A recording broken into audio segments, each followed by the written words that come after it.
আসসালামু আলাইকুম। আমি এখন আপনাদের সামনে আলোচনা করব ম্যাথ সিলেবাস নিয়ে। আপনারা কিভাবে ম্যাথটা ক্যাপচার করবেন এবং কিভাবে সহজেই ম্যাথের মধ্যে 15 মার্ক তোলা যায় সেটা আপনাকে দেখাবো। যে ম্যাথের মার্ক ডিস্ট্রিবিউশন সম্পর্কে যদি আপনারা ভালোভাবে জানেন তাহলে আপনার প্রত্যেকটা টপিক্সে আলাদা আলাদা করে মার্ক ক্যারি করতে পারবেন এবং ইজিলি 15 মার্ক ওঠানো কোনো ব্যাপার হবে না। তাহলে ফার্স্টে আসি যে মার্ক ডিস্ট্রিবিউশন নিয়ে। ফার্স্টে আসি যে পাটিগণিত থেকে আপনার মেইনলি বাস্তব সংখ্যা, লসাগু, শতকরা এবং সরল ও যৌগিক মুনাফা, লাভ ক্ষতি, অনুপাত, সমানুপাত, এখান থেকে আপনার মার্ক থাকে ওনলি 3 মার্ক।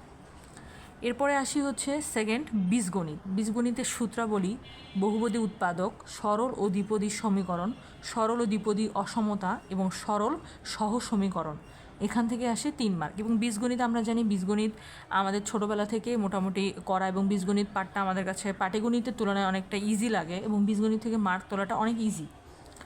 এরপরে আসি হচ্ছে সূচক লগারিদম, ইন্টারেস্টিং সব থেকে সূচক লগারিদমের ম্যাথগুলান, এবং সমান্তর ও গুণোত্তর ধারা একটু কঠিন, এখানে সূত্রগুলো একটু আয়ত্ত করলেই ভালোভাবে পারা যায়। এখান থেকে সূচক লগারিদম এবং সমান্তর গুণোত্তর ধারা, এই অনলি 4টা টপিক থেকেই 3 মার্ক চলে আসে। তো মোস্ট ইম্পর্ট্যান্ট জ্যামিতি পার্টটা সবার কাছে কম বেশি কঠিন আবার সহজ দুটো মিলাই। তো জ্যামিতি মোটামুটি একটু করতে পারলেই 3 মার্ক ইজিলি তোলা সম্ভব। এরপর আসি হচ্ছে সেট, বিন্যাস, সমাবেশ এবং পরিসংখ্যান সম্ভাব্যতা। এই চ্যাপ্টারগুলোর অঙ্কগুলো আপনার হচ্ছে সূত্রগুলো একটু আয়ত্ত করতে পারলেই এই চ্যাপ্টারগুলো থেকেও আপনার হচ্ছে 3 মার্ক ক্যারি করা অনেক ইজি। সেট থেকে, বিন্যাস থেকে, সমাবেশ থেকে, বিন্যাস সমাবেশের অঙ্কগুলো মোটামুটি সেম, সূত্রগুলোও কাছাকাছি। পরিসংখ্যান ও সম্ভাব্যতা খুব ছোট ছোট চ্যাপ্টার, এখান থেকে 3 মার্ক, এই টোটাল 15 মার্ক। তো ম্যাথে 15 মার্ক সাধারণত যারা সায়েন্সের স্টুডেন্ট তাদের জন্য খুব ইজি ম্যাথে 15 মার্ক ক্যারি করা।